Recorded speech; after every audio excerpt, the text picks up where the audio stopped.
Bene, buonasera a tutti. Dichiaro aperta la seduta del Consiglio Comunale di oggi, martedì 22 ottobre. Cominciamo con l'appello. Do la parola alla segretaria. Grazie.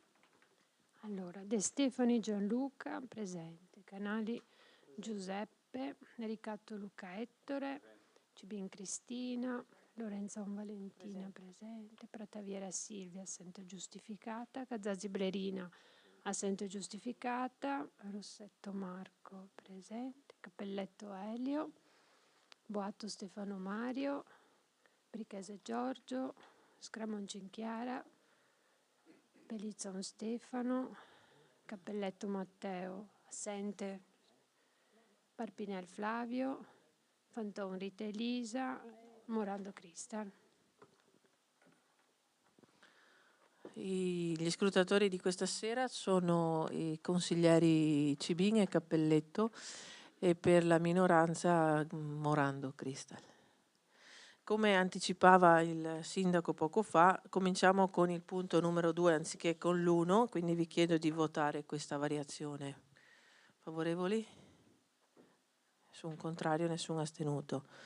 Quindi il secondo punto all'ordine del giorno, che riguarda la variante parziale al piano degli interventi in materia di crediti edilizi da rinaturalizzazione. Ce lo illustra il tecnico qui presente. Microfono.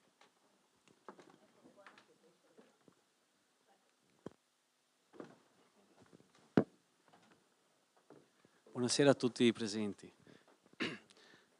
Il punto che portiamo all'ordine del giorno in questa seduta del consigliare è la variante al piano interventi di adeguamento ai crediti edilizi da rinaturalizzazione. I crediti edilizi da rinaturalizzazione sono un istituto che è stato introdotto con la legge 14/2019 all'articolo 4. È una sottocategoria di credito edilizio che presuppone da un lato la demolizione di manufatti incongrui ed elementi di degrado e la contestuale rinaturalizzazione, come si evince dalla definizione, del suolo dove insisteva il fabbricato. La variante è un adempimento di legge che la Regione impone a tutti i comuni e per questa finalità anche la Regione e San Stino è stato interessato da un finanziamento proprio per adeguare la propria strumentazione urbanistica e ha messo a disposizione delle somme per tutti i comuni che avrebbero adottato e approvato la variante prima del 31/12 del 2000 inizialmente 2023, poi prorogato al 31/12 del 2024. Quindi è un adempimento di legge necessario per adeguare la strumentazione urbanistica a quella legge che ha sostituito il piano casa che è entrato in vigore, come ben sapete, nel 2009, è stato prorogato più di una volta e è diventata legge ordinaria veneta nel 2019 con la legge Veneto 2050.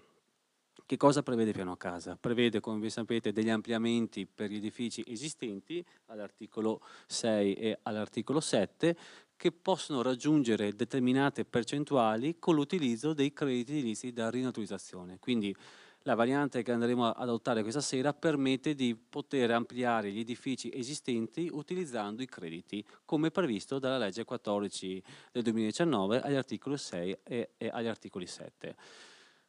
La variante è stata preceduta, come previsto dalla legge stessa e soprattutto dalla DGR 263 del 2020, è una DGR diciamo, che definisce le modalità di applicazione e di quantificazione di questi crediti edilizi da rientrizzazione, che come dicevo è una sottocategoria del credito edilizio. Il credito edilizio diciamo, è una capacità edificatoria, quindi non è una somma economica ma è una capacità edificatoria che può essere spesa utilizzata dall'avente titolo in determinate zone del territorio comunale.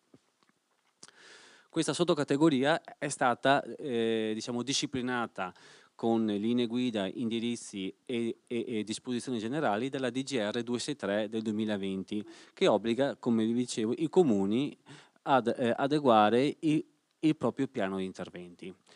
Il comune di San Stino è provveduto a inizio anno ad avviare la la variante tematica, la variante diciamo specifica, innanzitutto con una delibera di presa d'atto dei criteri regionali e soprattutto con un avviso pubblico dove invitava la cittadinanza a presentare delle istanze di manufatti incongrui. Quindi tutti i cittadini sono stati coinvolti per poter presentare delle istanze di individuazione di manufatto incongruo. Questo manufatto incongruo è quel fabbricato che per caratteristiche di tipo urbanistico, quindi destinazione d'uso, di tipo ambientale, quindi in prossimità di un corso d'acqua, e qui il territorio di corsi d'acqua importanti diciamo è un buon esempio, o in prossimità di strade, o per anche carenze igienico-sanitarie, presenta caratteristiche di non idoneità. Quindi abbiamo tre tipologie, quindi una incongruità urbanistica, quindi destinazione d'uso, quindi l'utilizzo di questo fabbricato, di posizione, quindi in prossimità di corsi d'acqua o in aree di criticità idraulica, possiamo dire, quindi qui abbiamo il PGRA che anche qui determina molte prescrizioni, o per carenze igienico-sanitarie o sismiche. Quindi in presenza di una di questi tre tipi di incongruità, quel manufatto può essere dichiarato incongruo. La variante cosa fa? La variante assume e dà una rilevanza pubblica all'incongruità di quel fabbricato, definendo l'interesse pubblico derivante dalla demolizione. In altre parole, con la variante urbanistica noi andremo a dire che per il territorio di San Stino c'è l'interesse pubblico legato alla demolizione di quel fabbricato. Quindi si dà una pubblica rilevanza, un pubblico interesse. Purtroppo, come tanti altri comuni dell'ambito, ma anche di altre province come la provincia di Treviso, a seguito di questo avviso non sono pervenute numerose istanze. In questo caso non è pervenuta alcuna istanza. Vi faccio l'esempio del comune di Oderzo, del comune di Castelfranco Veneto, due comuni che ho seguito negli anni scorsi, dove le istanze erano state al massimo 2. Quindi è uno strumento molto innovativo, perché prevede la demolizione di un fabbricato che di solito si tende a recuperare ed ampliare, e al riconoscimento di un credito che viene poi annotato in un registro dei crediti edilizi. Quindi è uno strumento molto innovativo, dove molto probabilmente anche l'approccio, la cultura dei tecnici e anche la prassi disciplinare deve ancora, diciamo, entrare nel merito. Comunque la Regione l'ha introdotto ormai da qualche anno, perché sono passati quasi 5 anni da Veneto 2050, e quindi è un obbligo adeguare e predisporre l'impianto normativo in modo tale da essere pronto all'eventuale utilizzo, ovvero all'eventuale annotazione e riconoscimento di questi crediti edilizi da riutilizzazione. Quindi la variante ha avuto una fase di confronto con la cittadinanza, sulla quale però non sono emerse particolari manifestazioni, però al tempo stesso la delibera della Giunta regionale prevede che anche il comune stesso possa individuare dei manufatti incongrui, con delle motivazioni ovviamente oggettive e razionali. E nel caso di San Stino, con l'ausilio del responsabile del geometra Sutto e a seguito di una serie di sopralluoghi fatti lungo il territorio, abbiamo individuato due fattispecie che poi andremo ad illustrare. Quindi abbiamo già annotato e individuato due potenziali fabbricati che dopo la demolizione potranno generare quindi questo credito edilizio. La variante ovviamente non ha solamente una parte cartografica con questi due manufatti che sono stati individuati, ma c'è tutta una parte normativa, ovvero l'adeguamento delle norme tecniche per quanto riguarda gli articoli che gestiscono i crediti edilizi. Quindi, come potete aver visto negli allegati alla relazione, abbiamo adeguato l'apparato normativo e in particolare l'articolo 23, quindi per le zone B1, B2 e C1, e anche per l'articolo delle zone A, dando la possibilità di utilizzare i crediti solamente in presenza di accordo pubblico-privato, e all'interno delle zone anche E4, i nuclei rurali in zona agricola, quindi dando la possibilità di utilizzare sia i CER, quindi la possibilità di ampliamento, come vi dicevo, con Veneto 2050, quindi fino al 60% articolo 6, fino al 100% dell'esistente con l'articolo 7, ma anche disciplinando anche il credito edilizio, quello normale, quello che era già in vigore dal 2004 con la legge 11 e che già prevede il PAT stesso e il piano di interventi attuale e vigente con le norme che sono state di recente, mi sembra a fine del 2023, che sono state approvate dal Consiglio Comunale. Quindi abbiamo integrato l'impianto normativo vigente specificando questa sottocategoria di credito edilizio. Un altro elaborato importante è il regolamento per la quantificazione dei crediti edilizi. È un elaborato che è necessario per quantificare preventivamente quanto un possibile manufatto incongruo può generare a livello di capacità edificatoria. Abbiamo seguito di pari passo, come stabilito dalla DGR, il dispositivo regionale, quindi la DGR 263 del 2020, la quale prevede proprio delle formule, chiamiamole matematiche, chiamiamole aritmetiche. È un impianto molto, diciamo, ingegneristico, dove c'è poca discrezionalità. Difatti penso che già in sede di commissione il responsabile, il geometra Asciutto, ha messo in evidenza come questa variante è molto tecnica e anche, immagino, non di facile comprensione, perché si tratta di tutti i coefficienti in funzione di localizzazione, tipologia edilizia, di vetustà del fabbricato stesso e di condizioni strutturali se non igienico-sanitarie.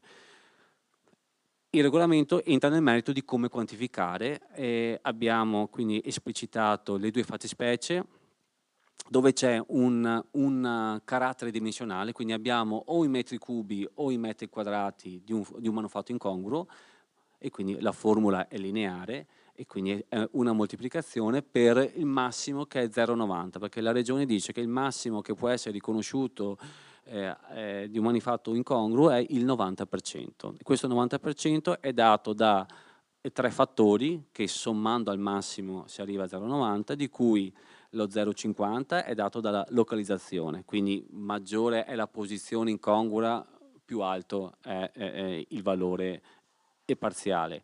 Dai costi di demolizione e di rinaturalizzazione, quindi maggiori sono i costi, più ti premio, quindi più il valore, il parametro, il sottovalore è maggiore, e anche dai costi di bonifica ambientale, se ci sono o non ci sono. Al massimo si arriva a 0,90, questo è stato stabilito dalla DGR 263 del 2020. Lo si fa sia per manufatti di origine residenziale, dove abbiamo già i metri cubi, ma anche per i manufatti di origine produttiva, quindi anche per capannoni, che sono magari quei casi più presenti nel nostro territorio, quindi un capannone dismesso, un elemento dismesso che può essere, diciamo, demolito, e la capacità edificatoria generante da questa formula può essere tradotta in credito edilizio. In questo caso il fattore di conversione da metri quadrati di un capannone, quindi la coperta di un capannone, ai metri cubi è 2,70. 2,70, che è l'altezza netta di un piano residenziale tipo. È anche in questo caso, proprio per far emergere il carattere molto tecnico della variante, è un parametro stabilito sempre dalla Regione Veneto. La Regione dà anche la possibilità di quantificare quelle situazioni dove quelle categorie di manufatti incongrui dove non abbiamo una quantificazione di metri cubi o di metri quadrati. Esempio, un piazzale o anche un traliccio dismesso, un impianto di telecomunicazione. Anche in questo caso qui la Regione ha determinato una formula per arrivare a quantificare che anche un traliccio può generare X metri cubi di credito edilizio. Nel regolamento è tutto spiegato, abbiamo riportato anche dei casi esemplificativi in modo tale da poter rendere, diciamo, facilmente capibile, o meglio, non difficilmente, o meglio, facilmente capibile il meccanismo e l'applicazione della regola.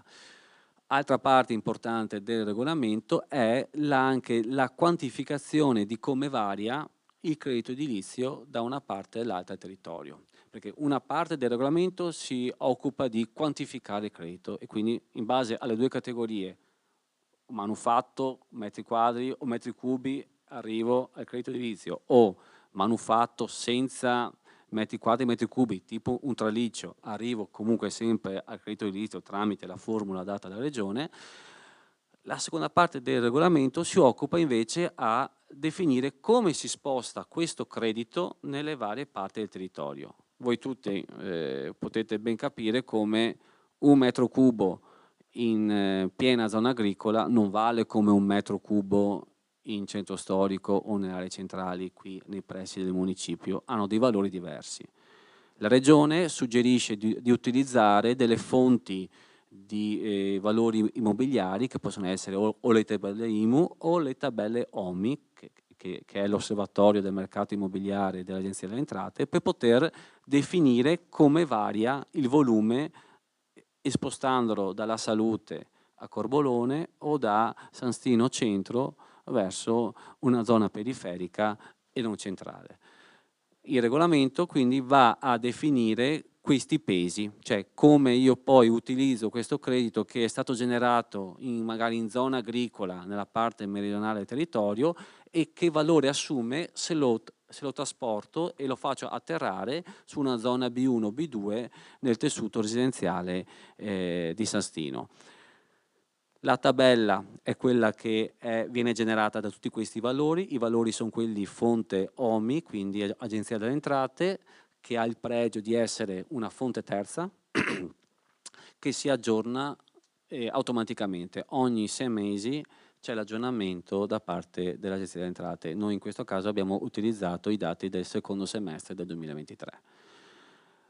L'Agenzia delle Entrate riparte il territorio in 4 zone, quindi la zona centrale dove siamo noi adesso, la zona periferica, la zona industriale, la zona suburbana chiamata Biverone e poi la zona suburbana della Salute. Tutto il resto del territorio è zona exurbana e rurale. Come vedete c'è tra i valori medi, si passa da un 750 euro al metro quadrato di un'abitazione civile in zona rurale ai 1200 o 1500 il valore massimo di ville e villine in area centrale. Proprio per effetto di questi valori dati dall'Agenzia delle Entrate noi abbiamo potuto pesare i metri cubi del credito edilizio che si spostano da una parte all'altra del territorio, ovviamente sempre sulla base della linea guida regionale, che è questa tabella, che è un estratto della DGR 263 del 2020.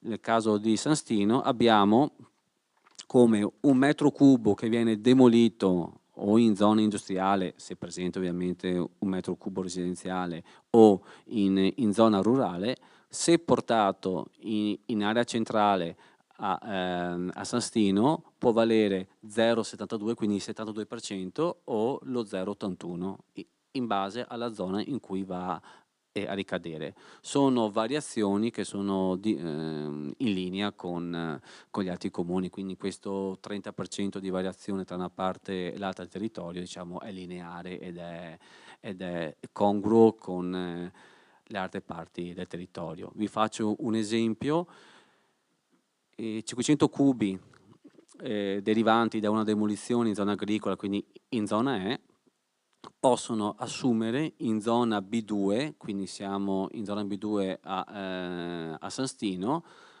quindi con il coefficiente C081 diventano 405 metri cubi, quindi logicamente il cubo diminuisce portandolo verso le aree centrali perché sono di maggiore valore.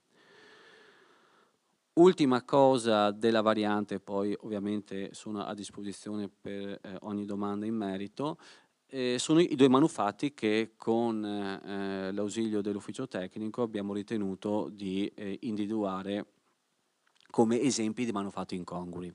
Il primo si trova a Corbolone, in via Strada Bassa. Si tratta di un fabbricato già oggetto di ordinanze di messa in sicurezza nel passato, che è posto proprio in fregio all'incrocio della viabilità pubblica. Presenta situazioni di pericolo di crollo e quindi rientra in più anzi caratteristiche tipiche del manufatto incongruo. Quindi abbiamo deciso che d'ufficio questo fabbricato, che attualmente è in zona C1 e come vedete dalla foto in fregio proprio sulla strada, può essere classificato come manufatto incongruo. Il secondo fabbricato invece è un fabbricato in disuso, è l'ex cabina dell'Enel. Qui siamo lungo l'argine in via Ludovico Ariosto, se non erro, alla Salute. In questo caso si tratta di un fabbricato che presenta delle caratteristiche proprio di abbandono, perché è dismesso e si evince la sua condizione anche dalle fotografie riportate. Oltretutto c'è anche ovviamente questo traliccio che è nell'area pertinenziale.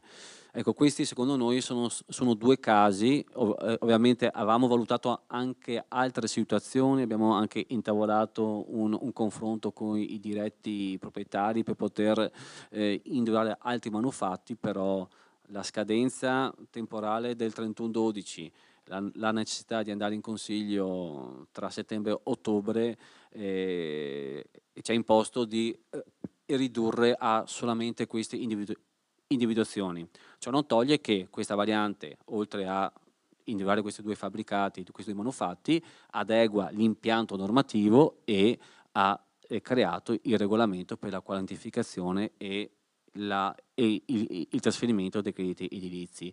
E ogni anno, come avviene per le varianti verdi, che sono quelle varianti che permettono di riclassificare aree edificabili in inedificabili, ogni anno il Comune ha il dovere di fare l'avviso, quindi ogni gennaio i cittadini potranno presentare eventualmente delle istanze di manufatto incongruo.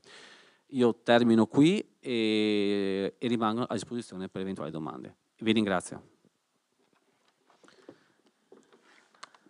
Ringrazio l'urbanista, signor Matteo Gobbo, se non sbaglio. C'è qualcuno che vuole intervenire? Consigliere Pellizzon?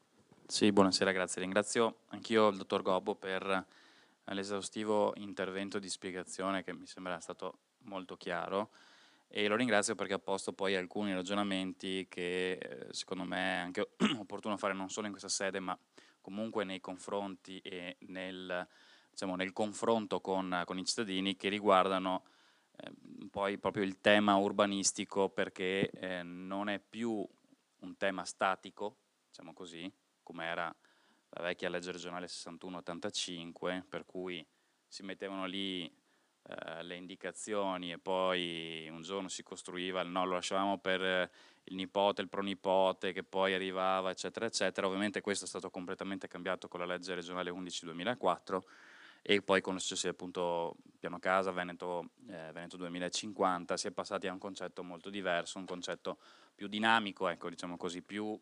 attinente alle esigenze diciamo del momento, ecco, della situazione. Questo sicuramente è un aspetto importante, è un aspetto importante che va fatto anche capire bene ai cittadini, perché diversamente capisco benissimo la difficoltà che potete aver incontrato, perché appunto nella testa delle persone c'è normalmente quel tipo di impianto che dicevo prima, cioè quello dei piani regolatori di una volta, e quindi parlare di crediti, di rinaturalizzazione penso che sia sicuramente un aspetto non facile, anche se in realtà poi come dire, questi meccanismi hanno in realtà delle potenzialità interessanti, perché poter spostare la propria cubatura da zone improprie a zone proprie può in realtà anche determinare dei vantaggi anche economici, perché poi sappiamo benissimo che il tutto si muove su un piano anche economico, dei valori patrimoniali, valori fondiari, eccetera. Per cui su questo penso che dobbiamo fare tutti, lo dico come opposizione ma anche come maggioranza, sulla consapevolezza dei cittadini rispetto a questi temi, proprio per come dire, andare a cercare di ridurre quello che è diciamo, lo sprawling urbano, anche se ovviamente diciamo che noi tutto sommato rispetto magari a altre aree della provincia di Venezia, mi viene in mente l'area centrale, ecco, da dove magari viene, che lì è veramente come dire, esploso, qui fortunatamente è più contenuto, ma sicuramente ci sono le possibilità per andare a ricompattare e diciamo, ridensificare il tessuto urbano, proprio per come dire, ridurre gli impatti sull'ambiente, quindi rinaturalizzare, ridurre anche il consumo di suolo, modificare, migliorare le questioni legate diciamo, agli indici di rischio idraulico, che purtroppo abbiamo visto anche in questi giorni in altre parti del nostro paese, sono un tema sicuramente all'ordine del giorno, e appunto mi auguro che poi, essendo poi questo diciamo un passaggio che segna più un punto di inizio, ecco, che un punto di fine, dovremo cercare nei prossimi mesi, perché appunto pensando un po' diciamo, agli immobili che ci sono nel nostro paese con la P minuscola, quindi nella nostra comune, ci sono sicuramente parecchi altri diciamo, casi che potrebbero rientrare all'interno di questi crediti di rinaturalizzazione, e quindi lo sforzo che dovremo fare tutti insieme è sicuramente quello di, come dire, far capire bene il concetto a monte, far capire che è un'opportunità e di conseguenza magari liberarci, adesso lo dico, di qualche crosta anche che abbiamo nel nostro territorio per diciamo, raggiungere tutti gli obiettivi che sono stati ben elencati prima dal dottor Gobbo. Quindi dal punto di vista nostro c'è diciamo, il voto sicuramente favorevole per questo tipo di intervento. Grazie. Grazie al capogruppo Pellizzon, che si è già espresso nella votazione, per cui se non ci sono altri interventi lo poniamo ai voti. Favorevoli? Nessun contrario, nessun astenuto, quindi rivotiamo per l'eseguibilità immediata. Favorevoli? Nessun contrario, per cui la delibera viene dichiarata immediatamente eseguibile. Grazie. Solo una cosa, buonasera. dottor Gobbo. Lei sarà gentile di dire ai cittadini della salute che sono suburbani, e lo dice lei? Grazie. Sì. Purtroppo lo dice l'agenzia delle entrate. No, ma io devo dire che sono anche, no, ringrazio, e prima dicevo al geometra Susto brevemente, perché io in uno dei tanti sopralluoghi ho perso il portafoglio alla salute e me l'hanno trovato e consegnato.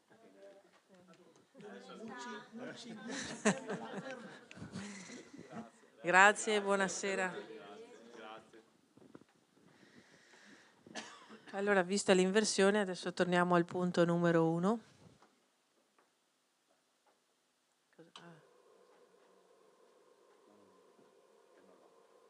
Ok.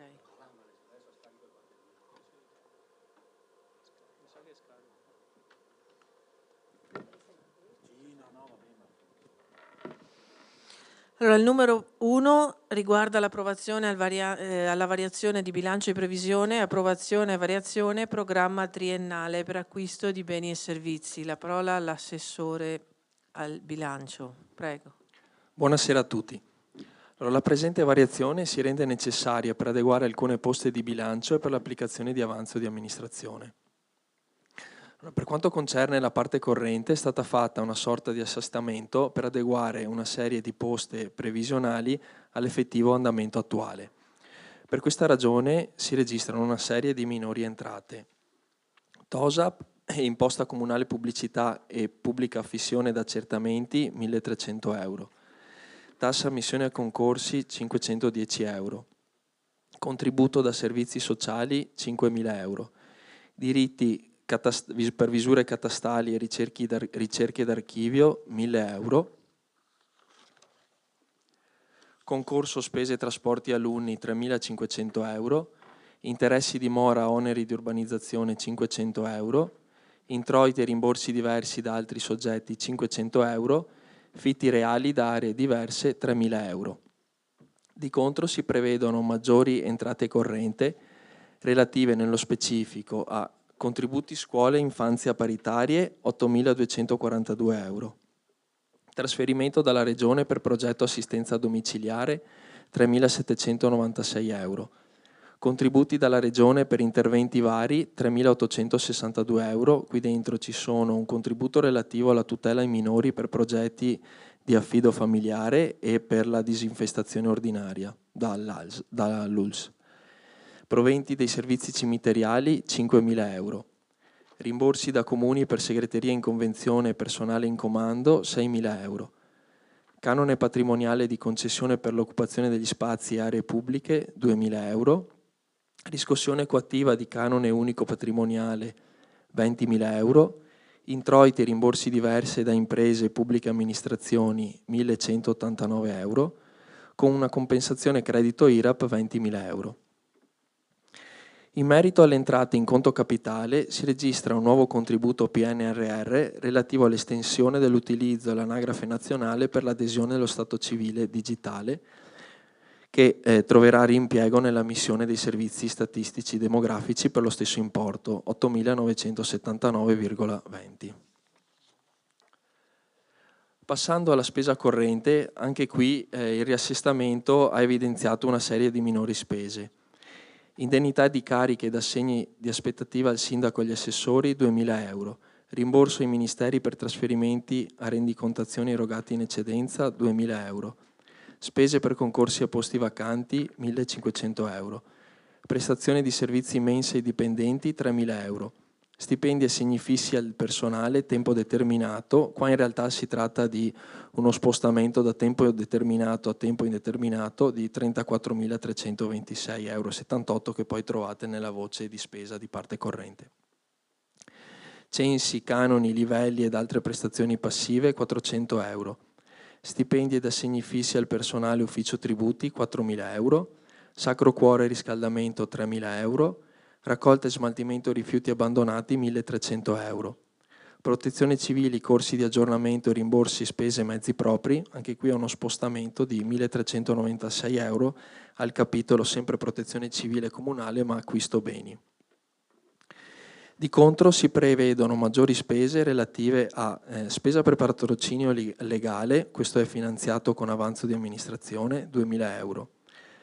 Magazzino comunale energia elettrica 400 euro, manutenzione ordinaria degli immobili 2.000 euro, primaria di Corbolone riscaldamento 1.000 euro, media e capoluogo riscaldamento 2.000 euro, Piaget riscaldamento 1.000 euro, palestra alla salute riscaldamento sempre 1.000 euro, palestra primaria capoluogo riscaldamento 1.000 euro, gestione dei servizi cimiteriali 10.800 euro, Aggio al concessionario per riscossioni entrate, qui si tratta di 49.781 euro che sono spese relative a pratiche di crediti divenuti inesigibili del 2021. Personale dipendente, oneri previdenziali e assistenziali 4.000 euro, trasferimento alle società sportive 16.809 euro. In merito alla spesa di parte investimento si evidenziano le seguenti variazioni. Acquisto attrezzatura informatica 6.000 euro e utilizzo di avanzo di amministrazione vincolato. Acquisto mezzi servizi generali 24.000 euro avanzo di amministrazione. Acquisto arredi attrezzature segreteria 10.000 euro sempre avanzo di amministrazione. Acquisto arredi attrezzature ufficio tecnico 500 euro sempre avanzo di amministrazione. Sistemazione cimiteri, abbattimento barriere architettoniche 17.000 euro sempre avanzo di amministrazione, come acquisto attrezzature per cimiteri comunali per 3.500 euro e acquisto attrezzature sportive per 4.000 euro sempre avanzo di amministrazione. Inoltre sia in entrata che in uscita si inserisce una variazione di 365.000 euro di natura tecnica relative a 2 operazioni di mutuo in corso di contrattazione, al fine di rispettare i principi contabili per la contabilizzazione degli stessi.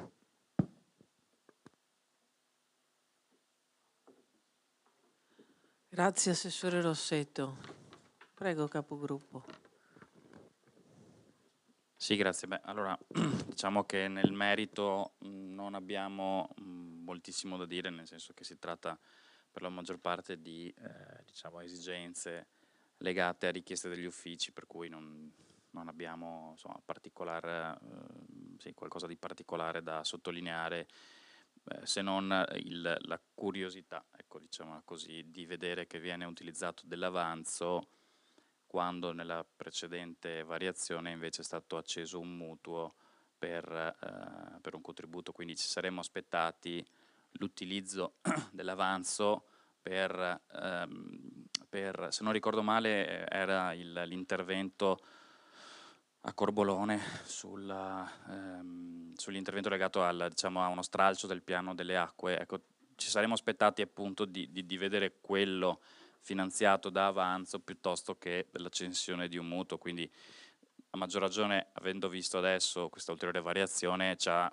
un po' perplesso questa cosa, ecco, lasciato perplessi. Sore vuole rispondere? In realtà il mutuo è stato portato avanti più che altro per avere i tempi per poter portare avanti la gara. In realtà stiamo ancora facendo una valutazione se effettivamente utilizzare avanzo o invece accendere un mutuo. Questo perché comunque gli interessi ad oggi non sono buonissimi, diciamo. Ci sono diverse spese ancora da finanziare, quindi stiamo facendo una valutazione. Dato che molto probabilmente adesso ci stiamo indirizzando su proprio per quei 135.000 euro del rischio idrogeologico utilizzare avanzo, mentre per i 230.000 euro per il completamento delle opere esterne della salute accenderemo un mutuo. Stiamo facendo delle valutazioni, dato che era necessario per andare in gara e nel bilancio di previsione era stato previsto l'accensione di un mutuo, abbiamo preferito portare avanti questa situazione. Anche perché comunque finché il mutuo, diciamo, non viene erogato non c'è nessun tipo di costo per il comune. Quindi intanto abbiamo mandato avanti le pratiche per poter avere l'opportunità di andare in gara e di affidare quindi i lavori. A, diciamo, valutazioni fatte capiremo se impiegare avanzo o meno, insomma. La risposta richiede un'altra domanda, a posto così? Va bene. Posto? Andiamo al voto per il punto numero 2, scusate, per il punto numero 1. Esatto. Favorevoli? Contrari? Nessuno? Astenuti? Nessuno? Quindi anche questo lo mettiamo, lo dichiariamo immediatamente eseguibile con la votazione. Favorevoli? Contrari? Nessuno? Nessuno astenuto. Il punto successivo, numero 3, che era successivo al 2, riguarda la costituzione di un'associazione forestale, una ONLUS senza fini di lucro, denominata Associa for Innova, avente lo scopo di valorizzare le funzioni socio-ricreative e turistiche delle aree boschive. Ce ne parla il vice sindaco, prego. Grazie, buonasera a tutti. La Regione del Veneto all'interno del PAC 2023-2027 ha indetto un bando di gara con un codice SRG 07 denominato Cooperazione per lo sviluppo rurale, locale e Smart Village, come azione la cooperazione per la sostenibilità ambientale e cooperazione forestale. Il Comune di San Stino ha partecipato come partner a questo progetto di cooperazione forestale a valere sul bando sopracitato, il quale prevedeva in caso di erogazione del finanziamento che si costituisse un'associazione forestale o un consorzio forestale. Avepa pochi giorni fa ha fatto conoscere il risultato positivo del progetto presentato e quindi il finanziamento, e ha posto come data ultima, se non ricordo male, il 5 novembre per il deposito dello statuto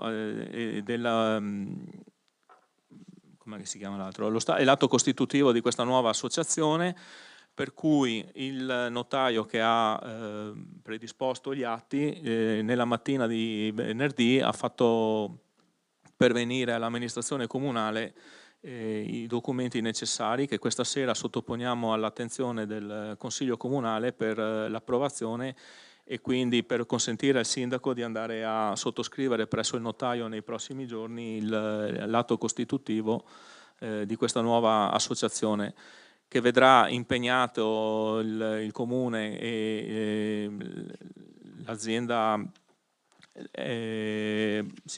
privata Tombacco e l'associazione forestale di Pianura in questo progetto che ha come e anche l'Etifor in questo progetto che ha come ultima punto di arrivo il settembre del 2027 e chiusura della rendicontazione di tutte le attività che verranno poste come 28 febbraio 2028.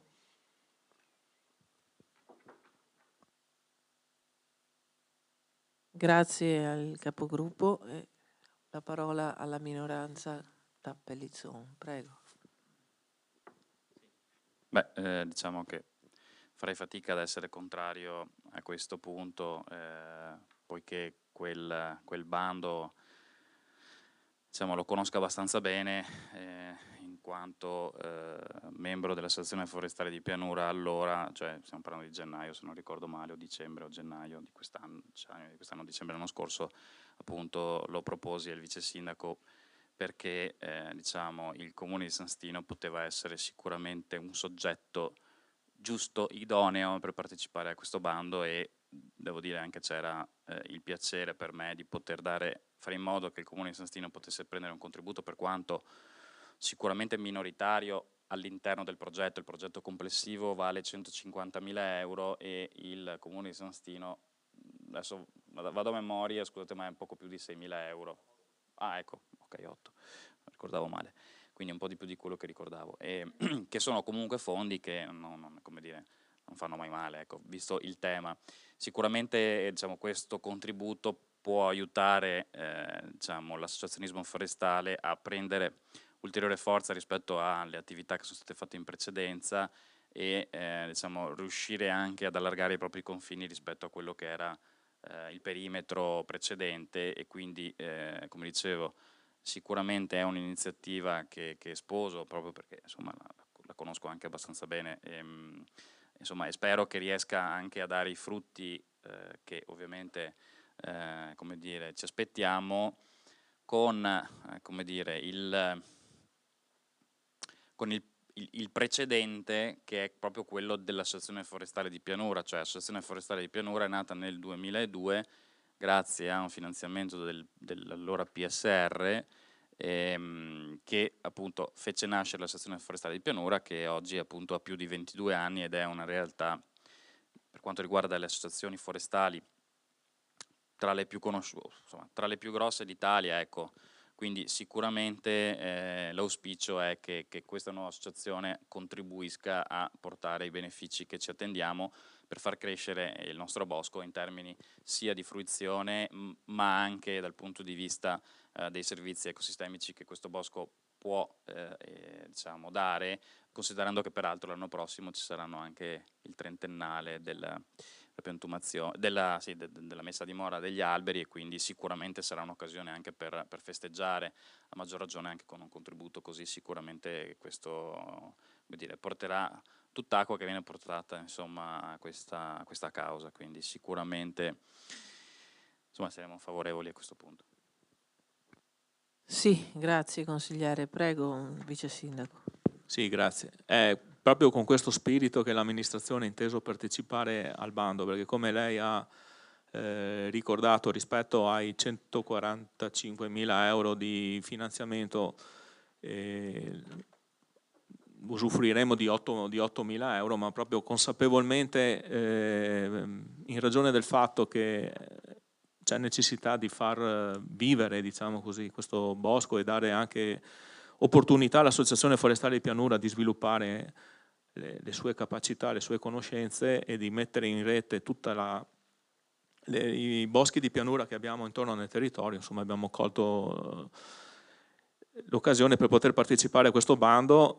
Si corre sul filo di lana, per cui siamo tiratissimi, però insomma ci siamo arrivati e quindi cominciamo questa nuova avventura anche in previsione, appunto, come diceva, del trentennale del prossimo anno. Vedremo anche se riusciamo a far fare a questa nuova associazione una serie di iniziative in funzione di questo. Grazie. Grazie a lei. Poniamo ai voti il terzo punto. Favorevoli? Contrari? Nessuno astenuto. Votiamo l'immediata eseguibilità. Favorevoli? Nessun contrario, quindi la delibera viene dichiarata immediatamente eseguibile. A chiudere l'ordine del giorno abbiamo un'interrogazione che è stata presentata dalla Lista Civica Livenza, che ha come oggetto la soppressione dei passaggi a livello ferroviario di Ceggia e San Stino. Io chiedo al consigliere Pellizzon di leggerla. Sì, se permettete, mi sono dimenticato di dirlo prima, chiederei per le prossime volte, se possibile, di posticipare, ecco, i consigli comunali 19:30, l'avevamo detto in commissione, perché diventa un po' non sempre agevole per alcuni consiglieri la gestione di quell'orario. Scusate, è fuori sacco, ma dovevo dirvelo prima, mi sono proprio dimenticato. Allora, sì, perché insomma, l'abbiamo anche fatto in passato proprio per agevolare alcuni consiglieri, quindi insomma ci aspetteremo che ci fosse ricambiato questo a favore. Allora, l'oggetto dell'interrogazione è soppressione passaggi a livello ferroviari di Ceggia e San Stino.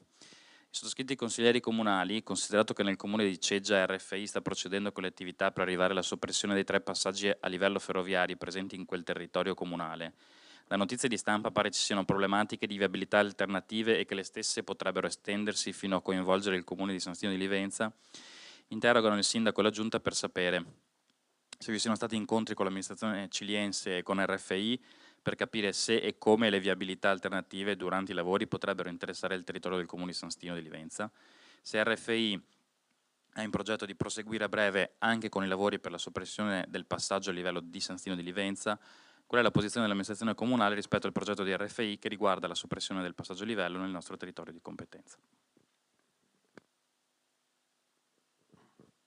Grazie. Risponde il sindaco. Sì, grazie, buonasera a tutti. Do un breve riassunto di un po' di cronistoria. Allora, tra le opere strategiche di rete ferroviaria italiane vi è proprio il progetto che prevede sulla linea Venezia-Trieste la realizzazione di un pacchetto di interventi che riguardano il potenziamento tecnologico della tratta Mestre-Ronchi Sud, la soppressione di alcuni passaggi a livello, oltre ad altri interventi. Il 24 marzo del 2021, in sede di prima commissione Assetto del territorio, ambiente, ecologia, trasporti, protezione civile, edilizia residenziale, pubblica, attività produttive, in occasione della quale RFI e la società Italfer hanno provveduto ad illustrare l'intervento di eliminazione del predetto passaggio a livello tramite la presentazione di un progetto di fattibilità che prevedeva la realizzazione di un cavalca ferrovia. Sul progetto di fattibilità si è espresso il Consiglio Comunale con una deliberazione numero 17 del 31 maggio 2021, il quale nel respingere la realizzazione del cavalca ferrovia esprimeva l'opportunità di verificare altre soluzioni, tra le quali quella della realizzazione di un sottopasso, così come peraltro previsto nel PRG. Con ordinanza numero 10 in data 27 febbraio del 2023 del commissario straordinario di RFI, avente ad oggetto potenziamento Venezia-Trieste, soppressione dei passaggi a livello dei comuni di San Giorgio di Nogaro, Troviscosa, Cervignano e San Stino di Livenza, è stato adottato il progetto definitivo, avvio della procedura per l'approvazione del progetto ai sensi dell'articolo 4,2 del decreto legge 18 aprile 2019 numero 32, convertito con modificazioni dalla legge 14 giugno 19 numero 55. L'iter di approvazione del progetto definitivo, avviato secondo le modalità di cui articolo 4,2 del DL 32 2019, e poi convertito con le modificazioni dalla legge 55/2019, prevede che l'amministrazione comunale interessata, per i profili di competenza, possa esprimere osservazioni concernenti la valutazione e determinazione sul progetto definitivo da rendere entro 60 giorni dal ricevimento del protocollo. Quindi l'amministrazione comunale, sia con comunicazione del 31 dicembre del 21, protocollo 21484, che con nota del 24 gennaio 22, giusto protocollo numero 1307, ribadiva e motivava la richiesta di una valutazione preliminare sulla realizzazione di un sottopasso, anche a seguito dell'adozione in data 21 dicembre del primo aggiornamento del piano di gestione del rischio alluvioni da parte della Conferenza istituzionale permanente dell'Autorità di bacino distrettuale delle Alpi orientali, facendo notare che l'area in oggetto dell'intervento aveva mutato destinazione, quindi passando da zona pericolosità idraulica P2 a P1, quindi con una possibile valutazione progettuale per la realizzazione di un sottopasso.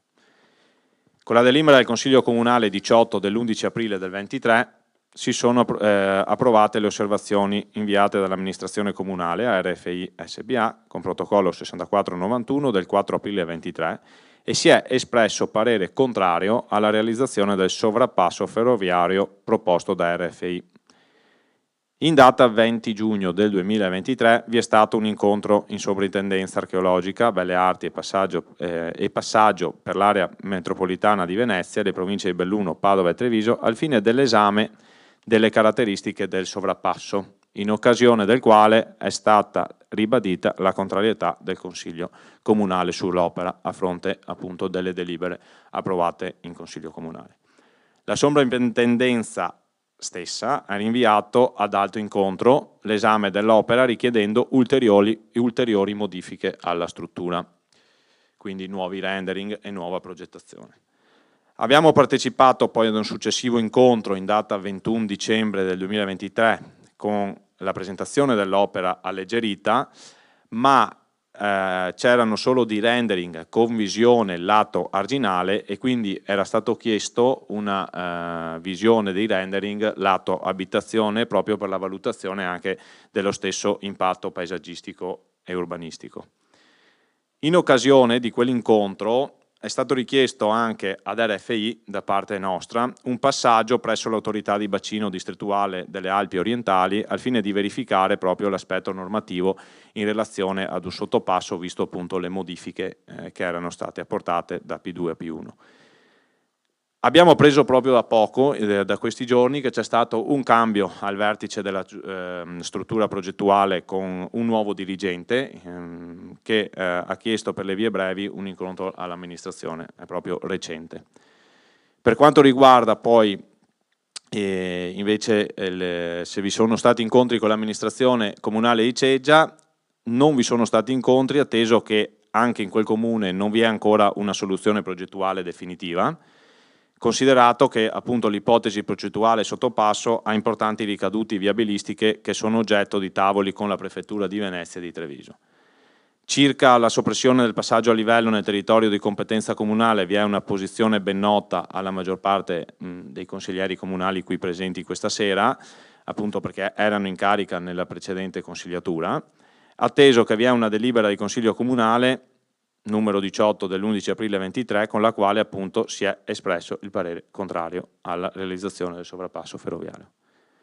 In merito, ripeto, alle preoccupazioni per quanto riguarda i riflessi sul territorio comunale di viabilistica conseguenti ai lavori di Ceggia, insomma, il Consiglio, l'amministrazione assicura che trattandosi di viabilità interessate strade statali e provinciali, sarà cura poi appunto di questa amministrazione interessare la Prefettura di Venezia quale organo dello Stato con poteri di coordinamento qualora insomma i tavoli diventino anche di un progetto appunto definitivo e quindi poi ci confronteremo con gli organi superiori. Grazie.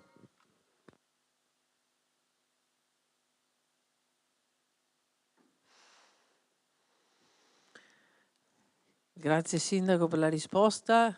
Chiedo al consigliere se ha da aggiungere qualcosa. Se è Sì, soddisfatto? allora, al netto di tutta la cronistoria che fino a un certo punto ovviamente conoscevamo anche abbastanza bene, insomma, visto che abbiamo contribuito anche noi a scriverla. Mi chiedo, ma questo è un po' un ragionamento, allora, questo è un ragionamento generale sulle interrogazioni. Allora, noi abbiamo presentato un'interrogazione non mi ricordo in che data, ma a settembre, 11 settembre, ecco, abbiamo fatto un consiglio comunale verso fine settembre e questa interrogazione non è stata portata, per essere portata adesso. Cioè, Sì, vabbè, cioè nel senso ogni volta c'è un motivo per come dire, portarla avanti. Non c'è un motivo di portarla avanti, mi scusi capogruppo, e le ripeto, stavamo attendendo un passaggio in autorità di bacino che doveva essere convocato anche assieme a RFI si è fatta sentire ieri e quindi... Sì, ma allora, le interrogazioni non è che possono aspettare l'allineamento dei pianeti di tutte le cose, nel senso che quando uno fa una domanda, quello che è, diciamo, la risposta dell'amministrazione è lo stato di fatto, ok? Quindi lo stato di fatto sono cose che non hanno a che vedere peraltro con le domande che abbiamo fatto noi e rispetto alle novità che mi ha portato lei, cioè io ho chiesto, vabbè, la questione dell'amministrazione cilensio RFI e mi pare di capire che anche lì non ci sia in questo momento chiarezza. Se RFI ha in progetto di proseguire con i lavori per la soppressione del passaggio a livello e mi ha risposto, ma era una risposta che, come dire, era valida anche un mese fa, nel senso che se il passaggio è a dicembre abbiamo fatto un incontro con l'amministrazione, con RFI, la quale RFI ha presentato di nuovo un progetto di sovrappasso, perché è questo che stiamo dicendo, cioè RFI ignara del parere del Comune di San Stino, ha deciso che va avanti sul sovrappasso. A noi all'epoca avevano detto, il dirigente di allora, che trattandosi di una strada prima e dopo di competenza comunale, il parere dell'amministrazione sarebbe stato vincolante perché appunto l'opera veniva poi anche peraltro consegnata all'amministrazione comunale, essendo appunto la strada di competenza comunale. Quindi questa cosa qui è una cosa che non è cambiata nell'ultimo mese, così come mi pare di capire, insomma, dalle sue parole, che anche la posizione dell'amministrazione comunale non sia cambiata rispetto alla, diciamo, alla tipologia di intervento da fare sulla soppressione del passaggio a livello. Quindi per quello dicevo che dal punto di vista generale, per carità, non è che muore nessuno, ma abbiamo aspettato un mese di più per avere delle informazioni che non hanno riguardo espressamente con quello che noi abbiamo chiesto. Fanno riferimento ad alcuni fatti che speriamo che si concludano positivamente, perché noi all'epoca, ricordo che la scrissi io quella lettera, avevamo appunto appreso della modifica del PGRA che, caso più unico che raro per il comune di San Stino, andava a ridurre il rischio di una zona del comune, perché in tutti gli altri comuni, a partire da San Donà, si sono trovati con degli aggravi particolarmente importanti. A noi è andata bene, non so, abbiamo avuto questa fortuna, saranno stati gli interventi eccetera eccetera, ma comunque l'area dove insisterebbe, diciamo, l'opera è appunto, come diceva lei, ha avuto invece una riduzione del rischio. Quindi diciamo, è stato proprio in quell'occasione che abbiamo potuto sfruttare questa modifica normativa per far forza sul sottopasso, perché prima il problema è che non avevamo degli appigli, nel senso che diciamo, come dire, il PGRA precedente, che non era il PGRA, aveva un altro nome, adesso non ricordo, forse il piano delle alluvioni, invece diciamo, in quel caso prevedeva che non si potesse fare il sottopasso. Quindi diciamo, questo aspetto del pronunciamento dell'autorità di bacino è sicuramente, o meglio, potrebbe essere positivo qualora andasse nella direzione di confermare quello che c'è scritto, come dire, nelle norme tecniche che accompagnano il piano. Ma a questo punto la domanda che mi faccio e che le faccio è: qualora l'autorità di bacino dovesse dare un parere contrario, perché comunque quelle norme lì, diciamo, hanno un margine di, non dico di interpretazione, ma di applicazione, che potrebbero anche stabilire che a quel punto l'intervento debba essere un sovrappasso e non un sottopasso.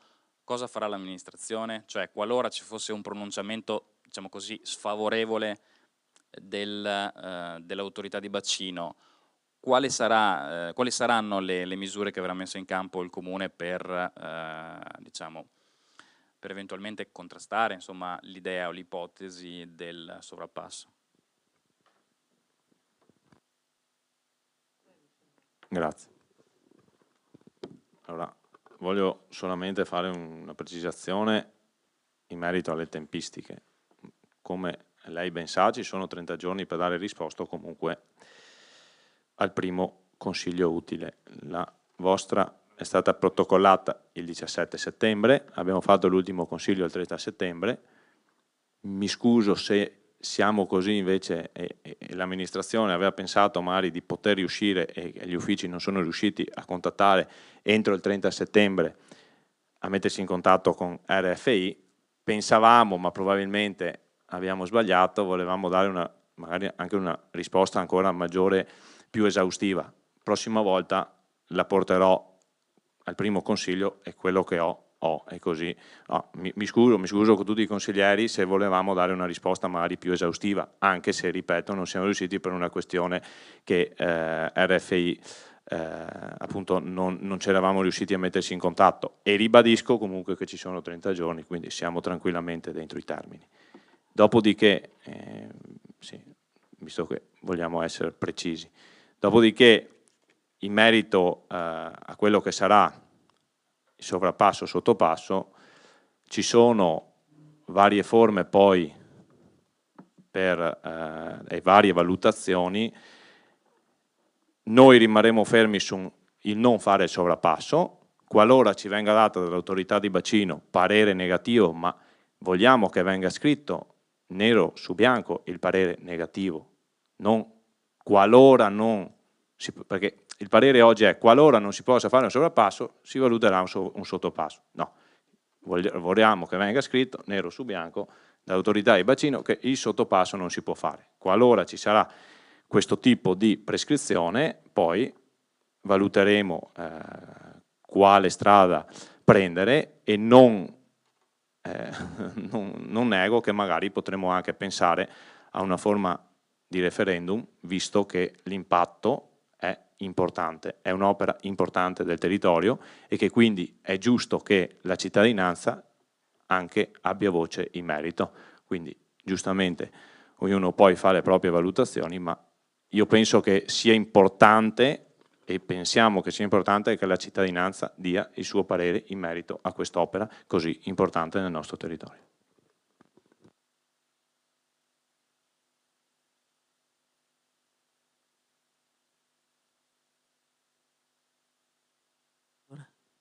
Che non ci sono altre domande, quindi il Consiglio Comunale prende atto dell'interrogazione e quindi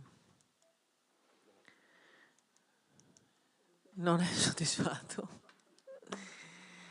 Vi ringrazio e vi auguro una buona serata.